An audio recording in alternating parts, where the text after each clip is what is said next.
Hello students, welcome to the chapter Quadratic Equation. As the name suggests, we have already done in polynomial. Quadratic means a polynomial of a degree 2. The general form of the quadratic polynomial is ax square plus bx plus c equal to 0, where a, b, c are real numbers and a is not equal to 0. In this chapter, we are going to majorly find the value of x, which is also called as the zeros or the root of quadratic equation. But before that, how we will come to know that the equation is quadratic or not? Simply, we are going to compare the equation with ax square plus bx plus c equal to 0. If the degree is 2, we're going to decide whether the given equation is quadratic or not.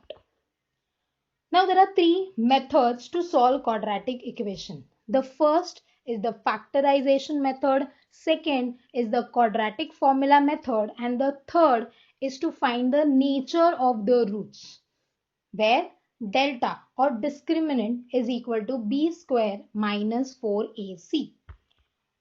First is the factorization method. Here we multiply the first and the last term, the coefficient of x square and the constant term, which is equal to h. We find two numbers such that the product is h and the sum is equal to b. Those two numbers can be a and b or any other, p and q. We'll split the middle term accordingly and take out the common factor. Finally, we will get the product of the two linear equation and hence we can get two values of x, that is the root of the equation. Let us support this explanation with an example. 3x square minus 14x plus 8 equal to 0. Here, as I said, coefficient of x square is 3 multiplied by a constant number which is 8 in the equation. So 3 into 8 is 24. So minus 12 plus minus 2 equal to minus 14, which is b, and minus 12 into minus 2 is equal to 24, which is h. So we have successfully splitted minus 14x into minus 12x minus 2x, and hence after solving we get the value of x as 4 and 2 by 3. The next method to solve quadratic equation is quadratic formula method. We get this formula using completing the square method. We have to here simply take a, b, c value with their respective sign from the general form of the quadratic equation, put those value in the given formula, and then you'll get the roots of the quadratic equation.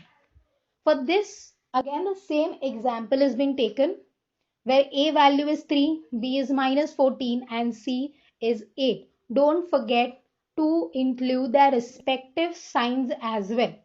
Putting those values in the formula, you'll get the value of x as 4 or 2 by 3. The next topic is nature of the roots. Nature of the value of x. If they will be equal, real, unreal, unequal. Using the formula delta, which is equal to b square minus 4ac. If the value of delta is 0, the roots are real and equal. If the value of the delta is greater than 0, the roots are real and unequal.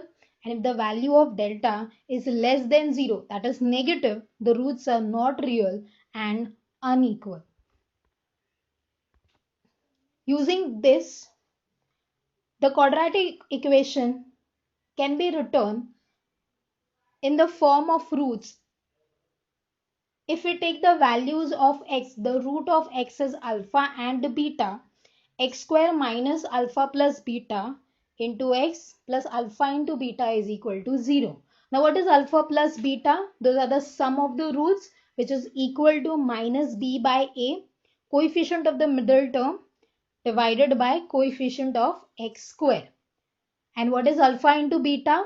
Product of the roots, which is equal to c by a, constant term, that is the third term, divided by coefficient of x square. Here are some of the important identities which you will require while solving the Hodge problem. Please go through them once or take their help. Last, these are the some points you should keep in mind before solving word problems. That this, as I said, quadratic formula is derived from completing the square method. We're going to study the entire derivation, and the same is there in the notes as well. In word equation, when you're going to solve the word problems, try to find the word like product, area, Pythagoras theorem, etc., where we can multiply the two terms to obtain a quadratic equation. Students, please give time to read the entire word problem and to get that into a quadratic equation form. Rest part will just take a minute to solve to get the value of x. In word problem, the solution thus obtained should be always be checked with condition given in the question. At the end, it might happen, like for example, ages. One value will be in positive, the other value will be in negative. We should keep in mind the age is never negative. So we'll exclude that particular value and we'll select the value which is appropriate.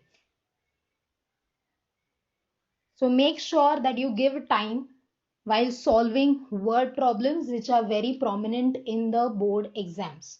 Thank you very much.